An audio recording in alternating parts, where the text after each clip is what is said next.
అంటే రెక్కి ఏ షెడ్యూల్‌కి ఆ schedule plan చేసుకున్నారా? ముందే మొత్తం ఫుల్ ఫ్లెడ్జ్డ్‌గా రెక్కి చేసుకొని తర్వాతకి యాక్షన్‌లోకి దిగారా? లేదు సార్, అట్లా చేయలేదు ఈ సినిమాకి. హ్మ్. ఇదేమైందంటే కొన్ని రెక్కి చేసి వచ్చేసాం సార్. రెక్కి చేసి వచ్చాక వర్కౌట్ అవ్వదని తెలిసిపోయింది. ఓకే.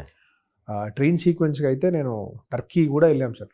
ఓకే. టర్కీ వెళ్ళి అక్కడ కొన్ని బ్రిడ్జ్లు చూసాము. స్కైఫాల్ తీసిన సీక్వెన్స్ బ్రిడ్జ్లు చూసాము. అన్ని చూసి బడ్జెట్స్ తీసుకొని ఇది ఇంపాసిబుల్. మన ఇండియన్ గవర్నమెంట్ టూరిజం మన దగ్గర ట్రైన్ మనము ఆపలేం సార్ బ్రిడ్జ్ మీద. అంటే చాలా టూరిస్టులకి చాలా ప్రాబ్లం వస్తుంది. టూరిస్టులకే కాదు, మనకు నార్మల్ జనాలకు కూడా ఎవ్రీడే వెళ్ళడానికి చాలా ప్రాబ్లం అవుతుంది. మన ఇండియన్ రైల్వేస్ ఎక్కువ మేజర్ ఇది కదండి, ట్రాఫిక్ ఉంటుంది కాబట్టి అది ఆపడం కూడా కరెక్ట్ కాదు. అందుకని శ్రీలంకలో చూసాం సార్ బ్రిడ్జ్. అది ఏంటంటే అది only tourist spot. Okay.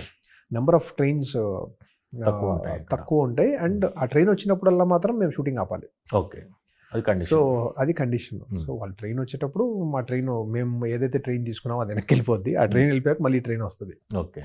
So ఇలా సో ఆ టైంలో కూడా ట్రైన్ వెనక్కి వెళ్ళిపోయినప్పుడు వేరే సైడ్ యాంగిల్ షూట్ చేయడం అలా కొంచెం ప్లాన్డ్గా చాలా జాగ్రత్తగా చేసాం సార్.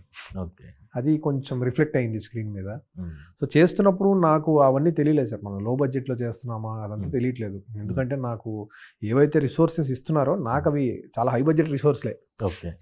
టీం మొత్తాన్ని శ్రీలంక పంపించి ఏవైతే విశ్వ గారు నాకు ఇచ్చారో నా ప్రకారంగా నాకు కావాల్సినవన్నీ ఇచ్చేసారు సార్. ఇచ్చేసారండి.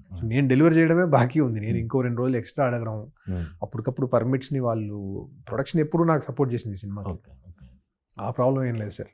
బట్ ఓవరాల్గా అంతా చేశాక ఇప్పుడు అనిపిస్తుంది ఇలా చేసామా అని.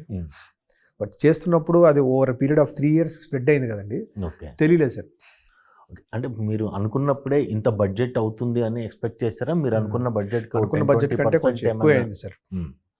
అంటే ఒక 10-15% ఓకే వేరియేషన్ ఉంటుంది సార్.